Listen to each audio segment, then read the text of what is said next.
I am very excited to kick off our next Alumni Insights session with my friend and classmate, Anthony Gonzalez, a member of the MBA class of 2014.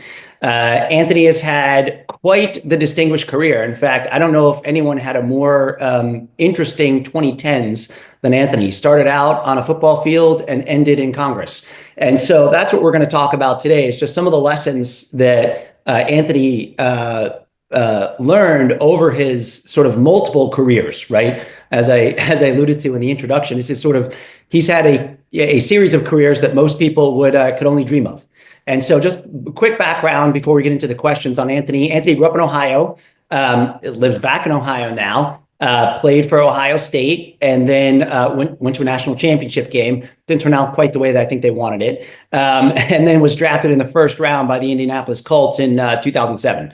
After playing for 5 seasons in the NFL, he retired in 2012 in the spring, and then showed up at the GSB that fall to enroll in the MBA program. Graduated in 2014, worked in a number of tech companies with a PE firm, and then decided in 2017 to run for Congress and was elected to, 2017 to run for Congress, and then was elected in 2018 where he served 2 terms. After retiring from Congress in 2023, when the term was up, he's returned to the tech world. So with that background, so everyone has the same starting point, Anthony, really interesting background. You've obviously had multiple impressive careers so far, involving multiple senior leadership positions, and you only just turned 40, which is quite impressive. So thinking back over the course of your career and where it all got started, what would you consider to be sort of the very first time you were in a leadership position? And following on that, what were some of the lessons that you took away from that very first leadership position? Yeah, it's a good question. And first off, thanks for having me. Interesting to be back. I always thought, when I went to GSB, hopefully they'd let me back on campus someday, but to actually be able to talk to people is awfully nice. Yeah, the only thing, I wish I lived in Ohio. I actually live in DC still, but otherwise, but background good. In terms of first leadership experience, I would say, as a kid, I was always kind of in leadership moments, mostly through sports. I was a good athlete, and so I grew up in Ohio, where if you were the best on the team, you were the de facto leader, and so I had a lot of those experiences. I would say the first formal one was my high school football team, when I was named captain of that, and I think I did a pretty terrible job, if I'm being honest. We didn't have a great record, and we had a really good team. Our quarterback still plays in the NFL, Brian Hoyer, but in any event, yeah, I would say that was the first one, and luckily I had different experiences along the way where I really just got to learn from great leaders. So after I left high school, I wouldn't say I had a formal leadership position really until I left the GSB. And so it was mostly observing. So I had an incredible high school football coach, who's a Hall of Fame coach, Hall of Fame college football coach, a Hall of Fame professional football coach. And sometimes you get lucky in life, and I just happened to with having those individuals in my life. And really just did everything I could to study them. I kept a journal. I still keep journals. I've got one sitting right next to me, but I kept a journal throughout all those experiences, mainly on sort of the tactical elements of what I was working on, but also leadership notes. And so I still have all those. I revisit them from time to time, study those, try to incorporate them into my own leadership style. But really just got fortunate to be exposed to some incredible leaders early in life, and have tried, as difficult as it is, to emulate some of the things I've learned. What was thinking about any of your coaches, any of the leaders that you learned from, what's one of the lessons that you remember and still use today?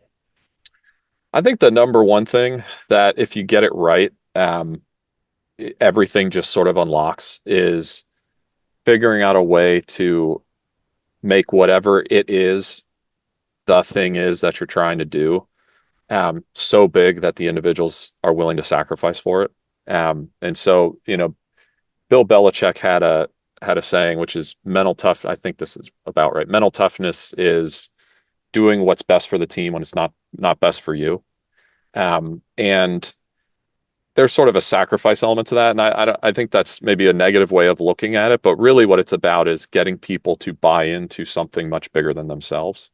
And I think if you can do that and do it right, the motivation just happens. You don't have to spend a whole lot of time, coaching people up and working on that element, because the thing inside of them that you as the leader have created that is so inspiring, it just carries through all the dark times. Because in anything you do, you're going to have great days, bad days. You're going to be working with awesome people who are less than awesome. What I have found is the thing that can sustain you is an incredible mission that just speaks to your soul. And that, combined with the second thing I would say is, I use this term specifically, getting the team to fall in love with the team and the mission. So like teams that are in love with the team, like they may not love every individual, but they are in love with the team. Like they can't imagine their life without the team. And they're inspired by the mission. Those groups just outperform. I think anything's possible. And the best person I've ever experienced do that is Jim Tressel, my college football coach. Nobody is better at that than him that I've ever experienced. Fantastic. All right. So going back to your first professional position, right? You graduate from Ohio State. I mean, it goes without saying, to be one of the very, very small number of elite athletes that get drafted in the first round. I don't think many people realize, like, less than 10% of the number of people who graduate from the GSB each year is the number of people who get, drafted in the first round of the NFL. So to become that, you have to, work incredibly hard, right? You have to be incredibly diligent, in addition to also being naturally gifted and talented. Where did this work ethic come from, right? I mean, for you to, obviously you're naturally talented, as you mentioned, but like a lot of people are talented, right? It comes down to like working really hard, right? Where did that come from? What drove you in those early years? It's a good question. I don't know. I mean, I've always just been somebody who likes to take big swings. Like I don't like doing things that aren't big or don't have the ability to be big. And I can literally trace you back to, I don't know how old I was, but I was old enough where I had hair, or I was young enough where I had hair, and I was so little that I had to sit on a stool to get my hair cut. And I went to, I grew up in a town where the mayor was the barber. So to give you a sense of kind of the size of the town I grew up, about 35 or so miles outside of Cleveland. And I remember sitting in his chair. This was the mayor of our town. I remember sitting in his chair. He was cutting my hair, and he said something to me, which I'll never forget.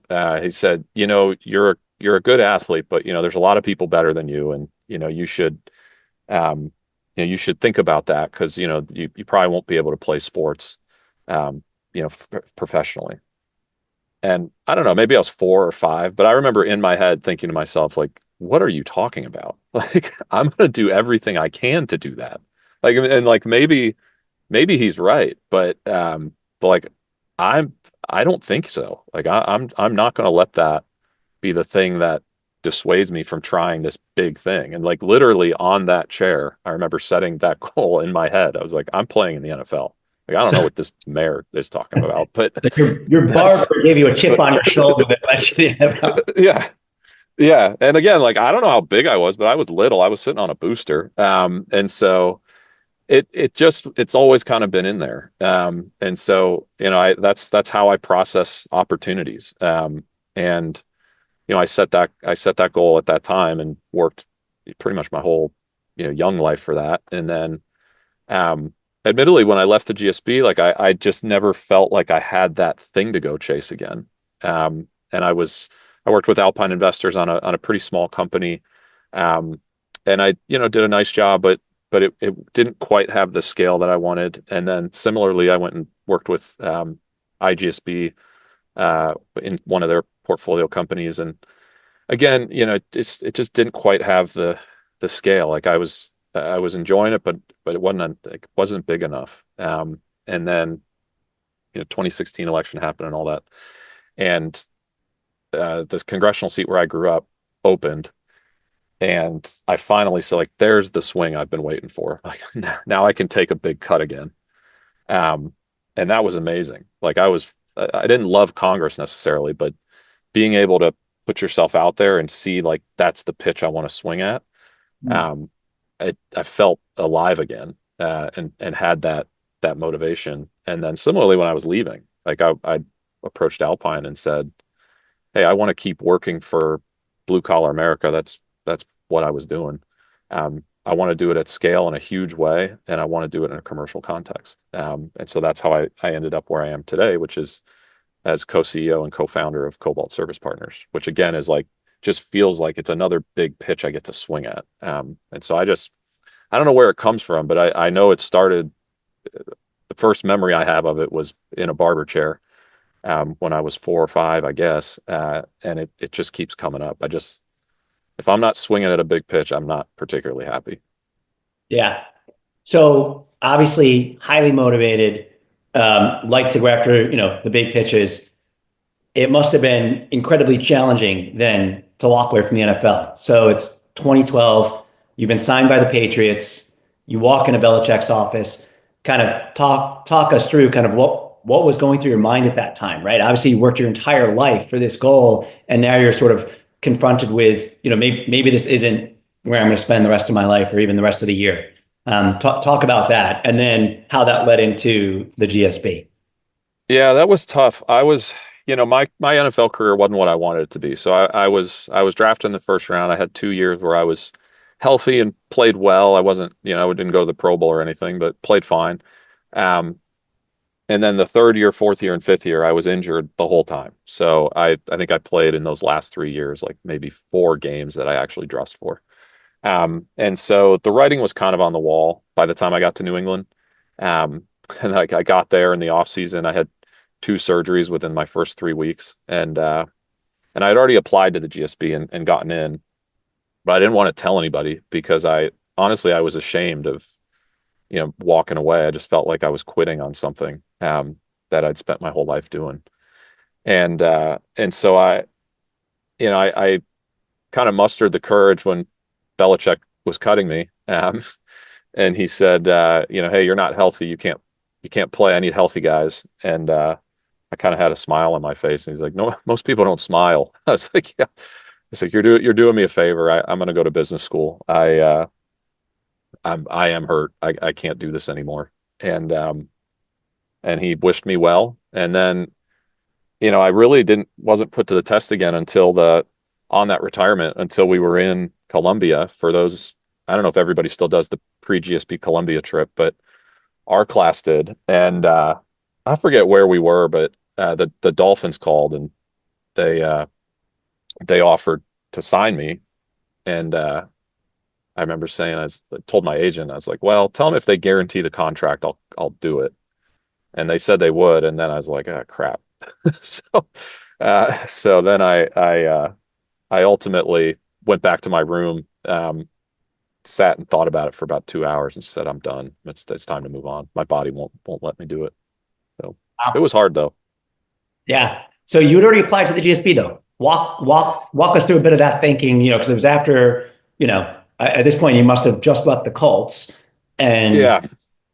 I applied while I was still with the Colts. And so I had gotten in, I applied right before a preseason game. Like I hit send from the locker room of a preseason game, because I went out to warm up, and I had the application all done, obviously, but I went out to warm up, and I felt like my knee was going to explode, and I was like, I should just hit send on this thing, so just in case. And it didn't explode that day, but yeah, so I applied back then, and then got in, but played the whole season. Still thought I was gonna, maybe not ultimately go to GSB, and then once it all kind of played out, then yeah, it was time. It was time to go, and I'm glad I did. I don't regret that for a second. It was tough in the moment.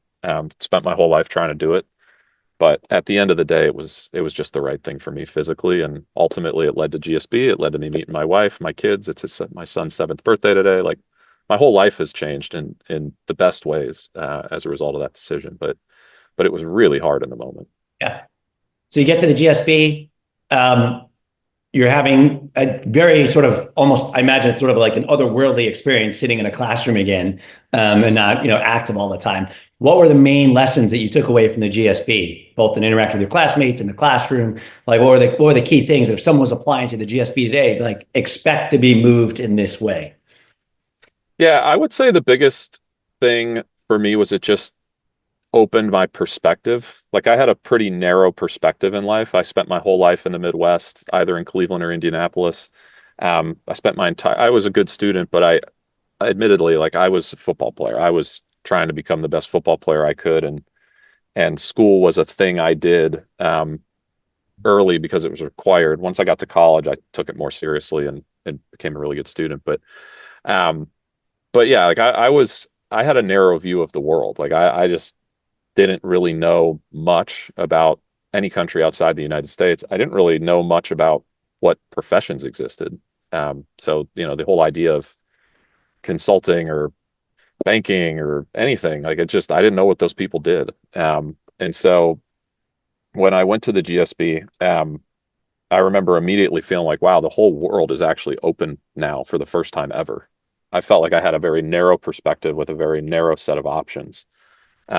Coming out of the NFL. And then once you leave the GSB, it just felt like you're actually in a world of abundance. And the hardest thing when you're at the GSB is picking the thing, as opposed to having things to choose from. Whereas for me, it was, coming out of the NFL and knowing where most of my teammates go, it's more about, oh man, I no longer have options. And so I don't know what to do. The GSB problem is completely reversed. You have what feels like endless options, and infinite perspective. And so that was really neat. And then just obviously the perspectives of all the students. Like I didn't have international students, or I didn't have international friends really growing up other than some of my Cuban relatives. But yeah, I mean, the whole thing was just amazing. It was the perfect 2 years for that stage of my life. I was just really happy there. Yeah. So you would have started when you were what, 28, 29? I think 27, 28, 28. Yeah, 28. Yeah, 28 to 30. Yep. You're talking about fellow teammates who don't really have options after the NFL, and the GSB flips your options. I recall you and I having beers one day at the Old Pro, one evening at the Old Pro, and you had an idea around, helping former NFL players understand money and everything else. You didn't end up going in that direction, right? Most people, they enter the GSB and they know their prior career, and so they think about business in that space. And so you and I were in a similar boat, thinking about businesses in our prior career space, but you shifted. You decided not to help your fellow. No, I'm not putting this the right way, but obviously you decided not to go in that direction. Why did you decide the direction you took after the GSB? I guess let's talk a little bit about it's a good question. You worked for Alpine and recent Tim at IGSB. You worked with some ed tech companies. Like, what led you in that direction versus all the other options you had? Yeah, good question. So I did my summer at McKinsey, and I really liked that, and I saw the value in that, but ultimately just felt like I wanted to be more in direct leadership positions. And Alpine was much smaller at the time, but they were just launching a program called their CEO and training program, which they still use to this day. And the idea behind it is they put you in a really difficult stretch role, not fully in a sink or swim, but it's like, hey, this is one that, if I look at your resume, you're probably not the first person who comes to mind here. But, you have certain attributes and characteristics, and so we're going to give you an opportunity. And then if you do a good enough job, then the idea is, you could run one of their companies someday. And I was the first cohort of that program. And the thing that would attracted me to me about that first was Graham Weaver. So, my little Ohio brain, he was from Ohio, and I was like, oh, great, this Ohio guy might help me. And so I asked him for coffee, and he's, that turned into a 3-hour job interview, that I didn't know I was experiencing at the time. But yeah, so I did that, and I really just thought to myself, this guy's values and the way he talks about private equity and building businesses is exactly what I believe is right based on my football experience. So Alpine's whole mantra is people first, which basically means you put people at the center of everything you do, and you allow the companies to build around those people, as opposed to starting with the company or starting with the team per se. It's all about, we start with the individuals that we believe in. We give them the support that they need. We treat them as individuals. We guide them. We mentor them, coach them. And if we do that correctly, they can do great things. That is everything that I experienced with great coaches. Like the best coaches do that. The worst coaches don't. And so that just made a lot of sense to me. And so I said, this firm has had a good bit of success, and they are speaking my leadership language in terms of how I believe you get the most out of organizations and what you owe as a leader to your organizations. And so I jumped on with them. I was there for a year and had a great experience. But the business that I was with ran into some challenges, and at the same time that was happening, I ended up getting introduced to Reese and Tim. And similar, I just wanted a mentor. I thought, Reese is one of the best investors. Reese and Tim are two of the best investors, maybe in the history of the GSB. And I wanted to learn from them in terms of how to build companies, how to think about that, how to support teams and all that. And that was an amazing experience as well. I learned a ton. So I really just love both of those, and then learned a lot. And that was the goal, was to learn how to build businesses and build culture. And then obviously I took a little detour when I went to Congress. So. Yeah, we'll get to Congress in a second. I think a lot of folks at the GSB have had some interaction with the IGSB guys. And, you worked with one of their portfolio companies. They backed one of my companies. Really, really good guys. What were the lessons? I mean, you talk about Graham with Alpine, and, he kind of has your same team mentality, right? If you love the team and you get a team that loves each other, they're going to succeed, right? What were the lessons you took away when you were with the IGSB Portco? Yeah, it's a great question. I think Reese is who I worked with most often. Tim was there for board meetings, but Reese was sort of our day-to-day. It's hard to overstate how much of an impact Reese had on my thinking, and just like how to be excellent at what you do. And I'll talk about, maybe share a story. So we went to a software conference called SaaStr, NSF. And I think there were about 30,000 people there. And if you've ever been to SaaStr, at least at the time, it was great in terms of, companies are there talking about their go-to-market or their customer success or whatever it is. But there's also a heavy dose of like what I'll call, I don't know, like puffing up your chest and, getting the pats on the back, and, the VCs getting celebrated and all that, like a bit of hero worshiping. Maybe that's the right term. When I went there with Reese, Reese had a big yellow legal pad. He sat in the front row of every single thing. He took notes in every single section he was in. We split up the conference. We each went to different topics. And then we had a 3-hour dinner afterwards where we went note by note on every single thing we learned, documented the learnings, put them in place. Reese was, I don't know how old he was at the time, but, probably in his 70s. He couldn't care less about the backslapping. He couldn't care less about having his ego stroked. All that guy wanted to do was learn. He wanted to learn so that he could coach his companies better, so he could be a better investor. And he did it at a rate and at a pace unlike anybody I've ever worked with. And that was at, again, however old he was. And so I took that and it was something that frankly Peyton Manning always did. It reminded me of Peyton in many respects. And so for me, it was just another reminder of like, if you want to be truly excellent at something and you want to be potentially the best in the world, you've got to be able to obsess about it, and you can't get distracted by, things that might feel good to your ego, but are otherwise not all that productive.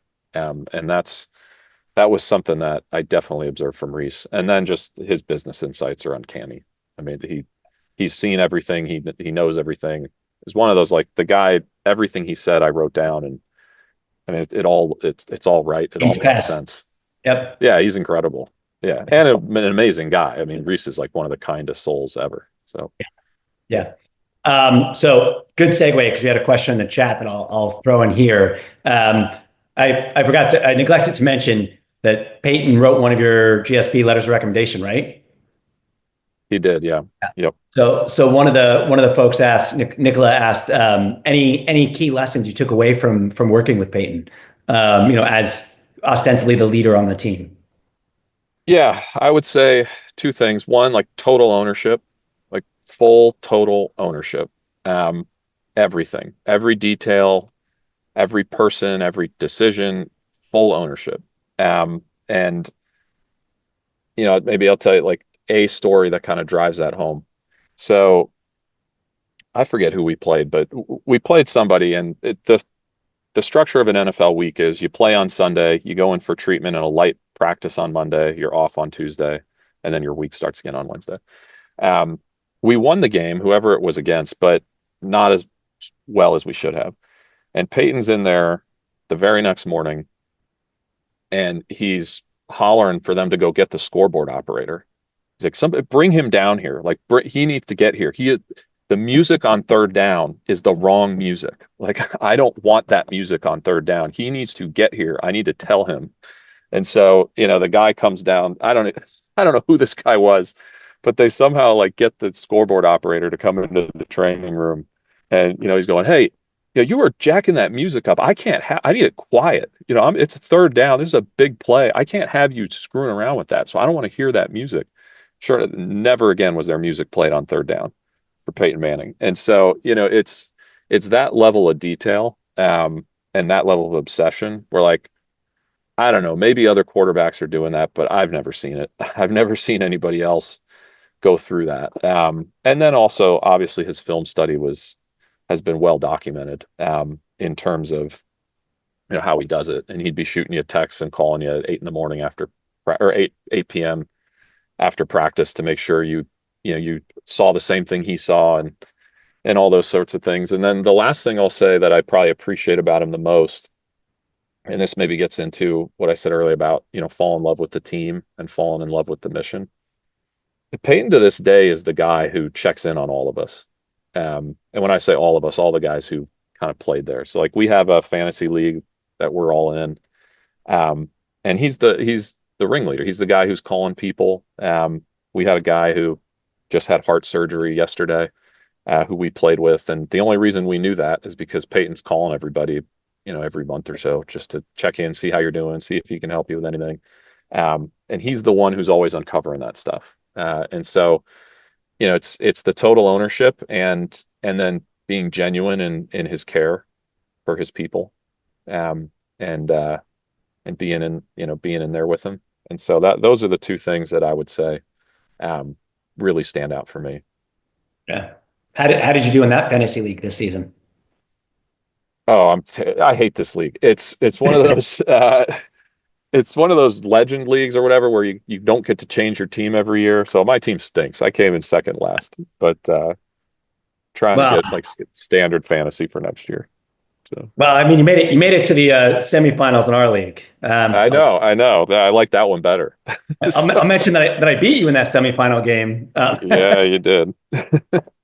Yeah. So now let's go back to 2017. You and I are at Barrett Hoffman and Mike Hoffman's wedding, having chilaquiles, and you're like, "I think I'm gonna run for Congress." So talk about that. What was I mean, you're here, you're in a good company, and I recognize you mentioned earlier this was a big swing, but that's a big career pivot. What was the logic there? And you had recently got married. Oh no, you and your wife were just started dating, I think. No, we were married, but Okay. yeah, this was a bit of a surprise to her. To her. I see Kelsey Ditto on the call. She knows my wife. But in any event, so a couple things were happening all at once. 2016 election had ended. Independent of kind of how you feel about it, I think it's objectively true that it was a chaotic time and a difficult environment. I was at a pivot point with the IGSB opportunity, where some things were being discussed, and it was sort of are you in it for the long haul or not, if that makes sense. And, I wasn't sure, honestly, because this congressional seat opened up. And look, like my family growing up, we're Cuban immigrants. We love sports. We love America. We're pretty simple in that regard. And we love each other, obviously. And so, like our conversations around the dinner table they weren't political per se, but they were all, just how proud and grateful we were to be in this country. And so having the opportunity to go serve the place that gave me and my family so much, because I'd always wanted to do that. Funny, Jim Tressel sent me my old goal sheets a couple months ago, and on there it said I wanted to be governor of Ohio, but I obviously didn't run for governor, nor will I. But the idea of serving Ohio and doing it in a big way it's been in my head for a long time. And it really comes from a pride and a love of our country, and just feeling grateful for the opportunities that our family's been given. And so, that plus the chaos in my head, I was thinking, well, I don't love the way that our country's being led by the political class. And I have had these wonderful experiences and mentors that have meant so much to me, and I've learned so much from them. Why not me? Why can't I go try to do this a little bit differently? And see if I can be the kind of leader that I don't see. Because I wasn't seeing anything in politics that was particularly inspiring. And so that's ultimately, the motivation. Obviously, that comes with a lot of conversation with your spouse. That job is more difficult on families than anything I can imagine, other than maybe, serving in the military and being deployed overseas would obviously trump that. But this is a very, very difficult job on families. And so we had to spend a lot of time thinking about that, talking through it as a family, and ultimately decided, with trepidation, to give it a shot, and to see if we'd win, and then ultimately how we could serve. And so that's what we did. Okay, so now you're there, you get elected. Um, you had one of the more unique experiences in the House over the last 220 years. Talk to me about the leadership lessons. You already mentioned the team, and sort of this is the one time you nailed it with getting the right team together. But what were the lessons you took away? And maybe if you want to break it down to first term, second term, because I know second term, was somewhat tumultuous. We'd love to, share whatever you would like to share about the lessons you took away from that experience. I don't know. I thought it was pretty easy. I had COVID. I had 2 impeachments. I had government shutdowns. I had a war in Afghanistan end. I had Ukraine break out. That was pretty easy stuff. So, no, it was. I knew I was going into chaos. I didn't know I was going into that much chaos. But no, when I say we got it right on team, I mean my team, my congressional staff. So, chief of staff was incredible. Great at hiring, great at managing. We had a very strong culture, very clear culture. I tried to use some of the sort of the Jim Tressel approaches in terms of having very clear values and mission and all those fun things. And the team was fully aligned. We just had people who bought into ultimately, the vision that I wanted to create for the office, and for what I wanted to do. And they were with me from start to finish. Congressional offices have a lot of turnover, around 50% every term. And, we had one or two early that didn't work out, but everybody else, the core team, they were there from day one to the end. And it was an absolute joy working with them. I got one of them on my staff currently here for Cobalt, but just incredible. And it was really, I think, again, setting the mission, getting the values right, and then being laser focused on not bending on culture. So there were all kinds of people who were qualified, but maybe even more qualified for the jobs we had. But they were the wrong fit from a culture standpoint. Mm-hmm. And so we said no to a lot of very talented people, because we wanted to say yes on culture. And I think that was ultimately the best thing that we did that led to that team working. In terms of, Congress itself, I think it's a lot of lessons in how not to lead, candidly. Um, you know, you would think that there's a lot of, you talk about, or maybe you hear in public, it's Republicans versus Democrats, and that's sort of the divide. The reality is, inside of each of those respective conferences, there's backstabbing constantly. There's no real environment there. It's a bunch of independent contractors, who think they have all the answers to life's biggest problems, and there's very little bending in that. The only thing that keeps it together on a consistent basis, or the thing that keeps it together most often on a consistent basis, well, I guess two things. One, there is a general philosophy of governing.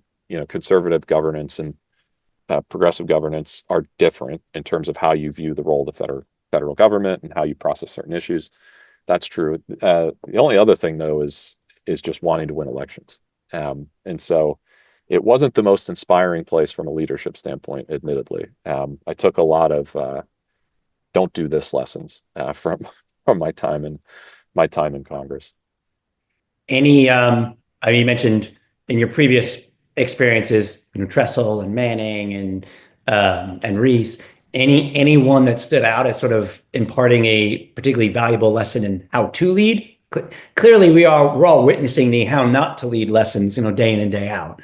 Yeah, it's a good question. I'll maybe go, at the risk of just pissing everybody off. I'll give one one example on the Democrat side, one example on the Republican side, with two very polarizing people who are very good at leading their own side. Nancy Pelosi, Donald Trump. And when I say good at leading, I mean effective in that they can get their side to do exactly what they want better than anybody else. So Nancy Pelosi had a way of organizing the Democrats and keeping them together that was really impressive. Now, she used some pretty brutal tactics, but in terms of making sure that conference was lockstep, they weren't overtly stabbing each other in the back. They were going to get big pieces of legislation done with very narrow majorities, which is hard. She was able to do that, and it was very impressive. And so, like, her leadership abilities in terms of corralling that very difficult set of characters, I think was really. I mean, honestly, it was a masterclass in that regard. And I'm a Republican. I didn't like a lot of the stuff she was doing, but observing it, it was like, wow, she's got that team fully locked, and nobody's going to cross her, and she's going to get things done as a result.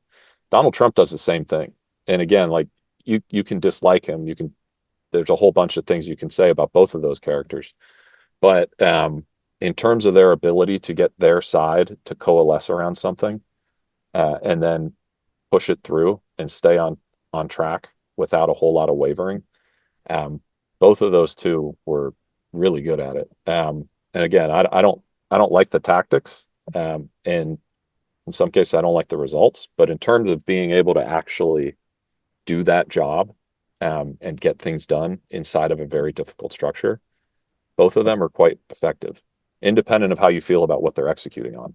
They are effective. Yeah, it's pretty unquestionable these days. So, along those lines, a lot of people would argue that being a great leader involves making hard choices that aren't popular, particularly with your own side. You made one of those choices, which ultimately kind of, I think, hurried your exit out of Congress. Talk about that transition, sort of, to the extent you want, the decisions made towards the end of your second term, and then your decision not to rerun, and then kind of how you set yourself up, as you mentioned at the outset, kind of reaching back out to Alpine, and your post congressional career. Yeah. So what TJ's referring to, so it was at the beginning of my second term. So I took two votes that I think were correct, but were very unpopular in Republican circles. So first, I voted to certify the 2020 election, which was not popular. We pulled it before the vote just to see, just not because it was going to impact my decision, but more to just say, like, what am I going to be dealing with on the other side of this vote? And this is directionally correct. I don't remember the exact numbers, but it was something like 80% of my voters, meaning the people who voted for me, the Republican voters in my district. So the people I would need to vote for me in a primary. 80% of them wanted me not to certify. 10% of them didn't know. And then the other 10% said, I don't care, just stop it. Like, meaning, just, I don't care what tactics you use, don't let this thing get certified. So I was like down 90 to 10, basically. And the 10 were undecided. There weren't any like, yeah, go certify, maybe one or two people. So that wasn't popular. And then the second, but I did it because I felt like that was my responsibility. And then the second thing was I did ultimately vote to impeach the president. That was even less popular, it turns out. And so, which I knew. And the reality is, like, that didn't impact my decision not to run again. And I think the story has been written that it did. Really, the thing that impacted my decision not to run was the toll it was taking on my family. And that probably added to it, having 24/7 security, because I had death threats coming in constantly.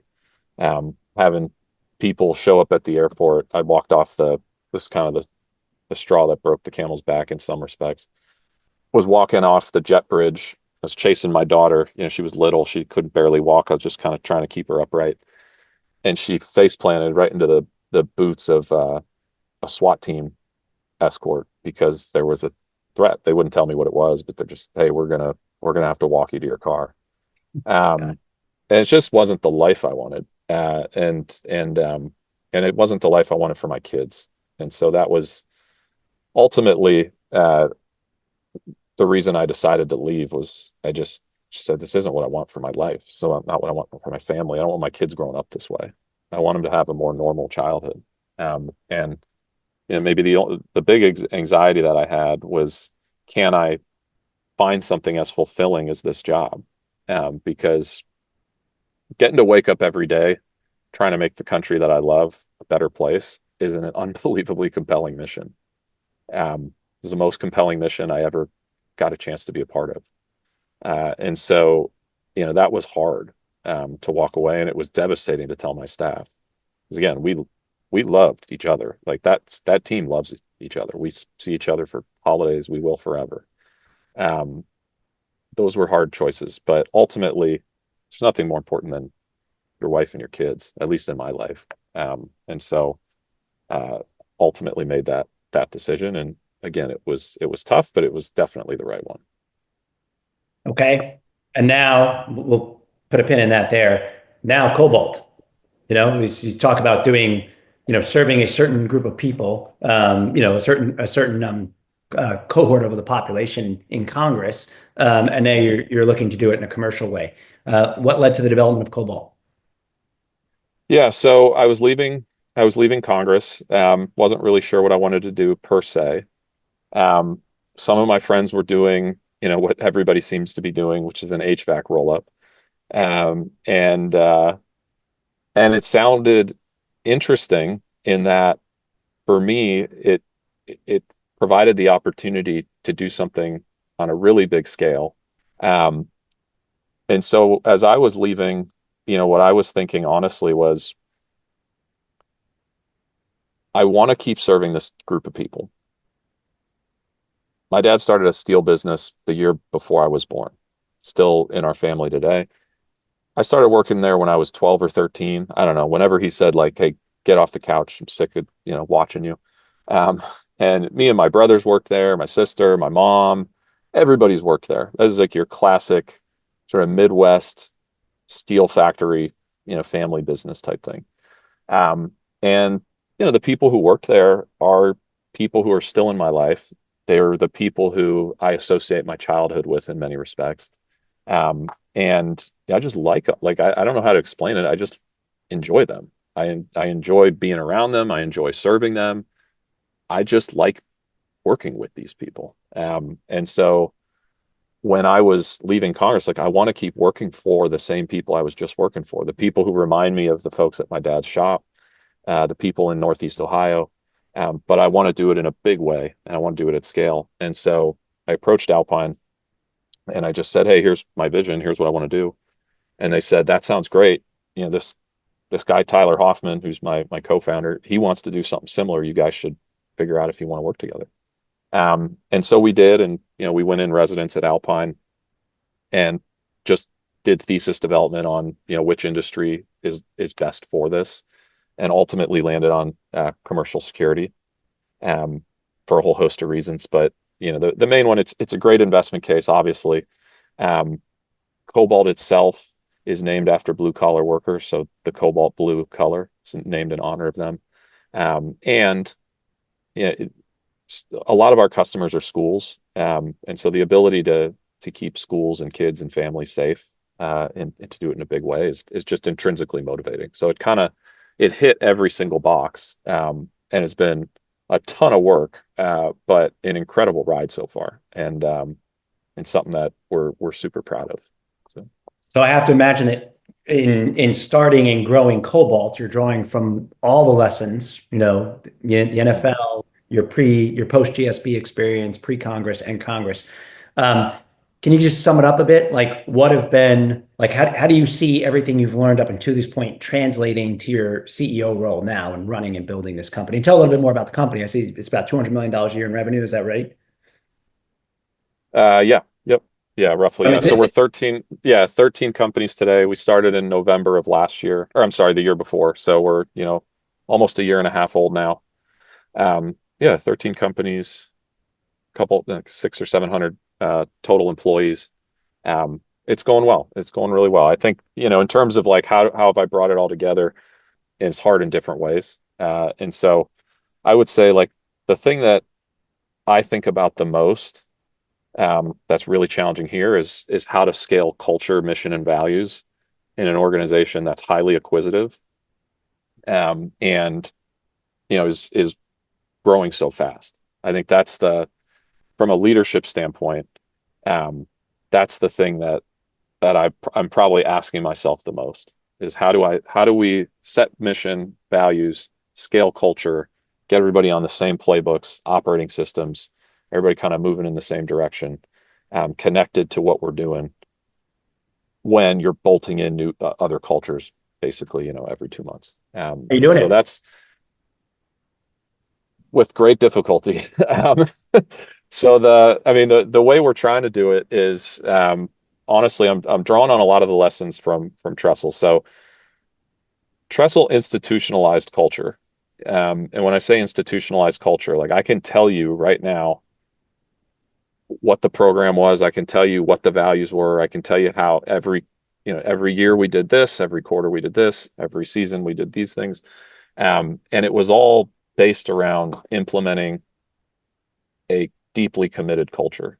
And then obviously being excellent at your craft. So there's the mix of, the culture, the values, and then building the fundamentals. And so what we're doing is sort of in that vein, and, with sort of Alpine's ethos as well, is we're building the entire company around the mission, the values, and then the learning and development, quote, the fundamentals that are required to be successful for each of the people inside the company. So my goal is, for this to be the place where every single person in our industry wants to be. Like if you hear, hey, Cobalt bought this company, I want everybody in the industry to say, oh, that's where you want to go because they treat you right. They compensate you in a way that, you're going to make more money here than you would anywhere else if you're doing a good job. And they invest in you as a person, not just professionally, but as a person. And those are the things that, again, I learned from him. Like he told you, he sent me those goal sheets. Notice I said on the goal sheet was I wanted to be governor. It didn't say there were things about wanting to be, a first round draft pick, but the areas he had you set goals on, and he had 1 year, 5 year, and dream state were family, spiritual, professional, education, and physical. So those were the 5 areas. that's sort of related to being an Ohio State football player, but but not all of it. And by doing that and holding you accountable to it year after year after year, um, you bought into him, you bought into the vision, you bought into what was happening. And so that's ultimately the kind of talent management system that I'm trying to create here.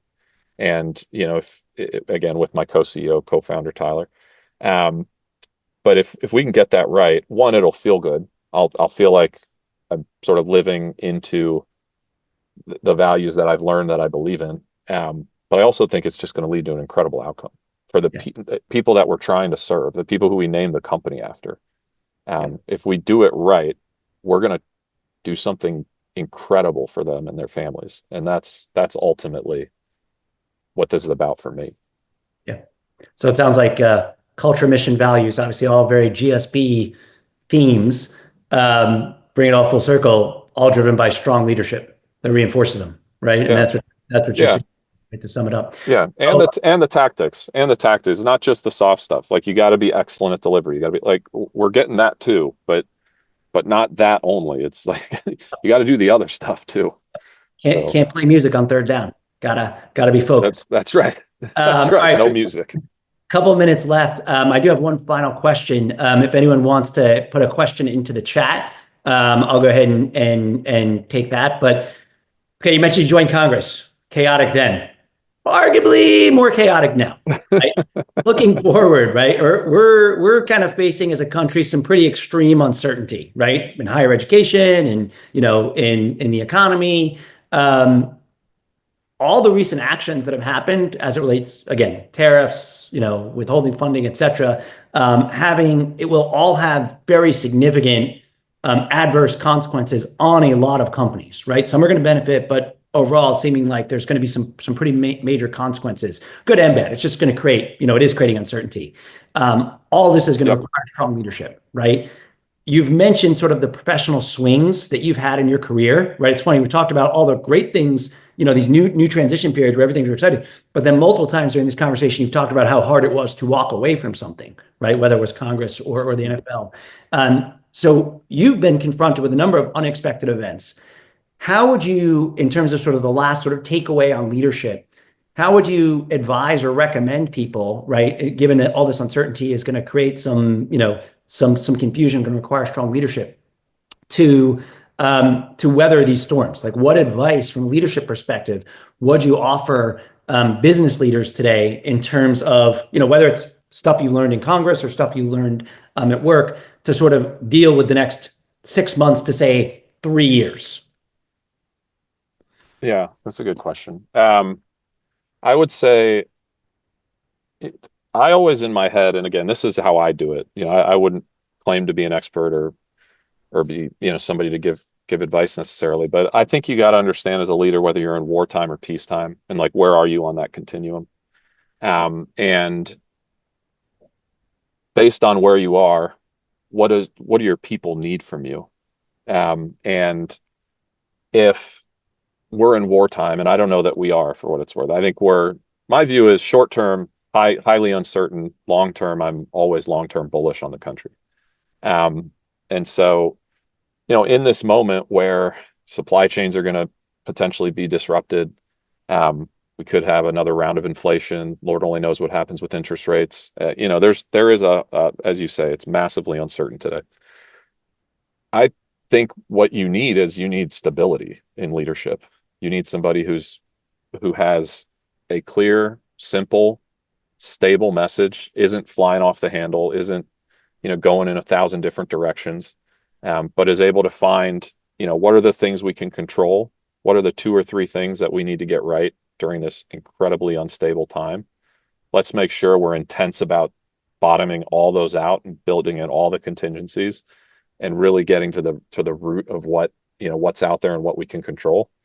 And then you just got to understand you might be going into a storm and your people are going to be looking to you. And if you're freaking out and if you're all over the place, you're changing priorities every 2 seconds, you're ripping down your plans and then trying to rebuild new ones. So if that's what you're doing, you're going to have the people underneath you are going to feel that unsteadiness.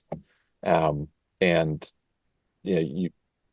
my presumption is they'll they could get shaky, which is the last thing you need when you're going through a storm. When you're going through a storm, you need stability. You need your leaders to step up. Yeah. You need the people who are going to make it all happen. They need to be moving. And so that would be my recommendation is, and I've gotten this right at times in my life, and I've gotten it wrong at times. But the times I've gotten it right, as I look back on it, I would say it's when you're in the storm, when you're in the war, create the clear vision, boil it down to the things you can control, bottom them out, be intense as can be on that, and then march. And then you got to stay steady so that your people follow, will follow accordingly. So I'm gonna do a couple of questions from the group, but just to sum up, my takeaway from this in terms of the leadership lessons are, one from Tressel, right? Build the right team and make them love it. From Peyton, be highly attentive to detail. From Reese, continually have a learning mindset. From the leadership in Congress and the administration, right? Get your people in line, but most importantly, from you. So the summation of all these things is be a steady leader, be stable, and people will follow you and lead for the time that you're in. Right. So sometimes in peacetime, you need to be a little bit more dynamic. In wartime, you need to be stable and steady. Solid stuff. Yeah. Mention your kids a couple of times, and I know today's your son's 7th birthday. Happy birthday. How are you going to impart these lessons to them? All the things that you've learned. I mean, it's one thing a parent always struggles with is how do I make my children's life better by sharing the wisdom I've hard earned? Yeah, it's a great question. I think the number one thing is to just be present and be a loving, caring parent. Parenting, I said the NFL was the hardest thing I've done. It's actually parenting. There's no manual for that. There's a bunch of books, but I mean, how do you know how to solve every single problem that comes up? It's really difficult, but it's also the most rewarding thing. And so, for me, I honestly and this is just a personal thing, I think our society is putting way too much pressure on kids at an early age to do a bunch of different things, whether it's sports, which I think are ridiculous at the young ages. We got 8-year-olds taking human growth hormone and stuff like that. I mean, it's just the craziest thing I've ever seen. All this specialization, which I think is complete nonsense. And then some of these schools are just absolute pressure cookers for little kids. And so to me, I'm honestly more trying to create an environment that's just more nurturing, like with my wife, one that's more if my kids know anything about their time, I want them to know that their parents love them, they're proud of them, and they're there for them no matter what. And I think society's doing a bad job, but they're doing the job of creating a whole bunch of pressure. And my wife's a high achiever, like everybody on this call, my wife's a high achiever. Type A person, so am I. Like that, the kids are gonna have that in them. I think they don't need us to be beating it into them. I want them to feel nurtured and loved. And then when you get those moments to impart values and to tell stories and to teach, take them. But I'm like the anti-pressure guy. I just want them to be happy and smile a lot and make a lot of friends and just keep some of the craziness that's happening in our society away from them. It sounds like your internal leadership style is similar to your external one. Create stability and a strong team. It's the goal. Yep. Luckily, I got a great wife. So we're over time. Just one last question. Favorite class of the GSB, or the one that had the biggest impact on you? Oh yeah, MGE with Grossbeck for sure. Yeah, Grossbeck is he's another one. He's like a Reese or just like, man, everything that guy says is gold. So yeah, MGE with Grossbeck, no question. Fantastic. All right. Well, we're over time. Anthony, I really appreciate the time. Always good to see you. Thanks for sharing your wisdom, your insights. To everyone who joined, appreciate you joining. Thanks for the question. I'm sorry we couldn't get to all of them, but I do appreciate everyone participating. So thanks y'all. Have a good rest of your day. Take care. Thanks y'all.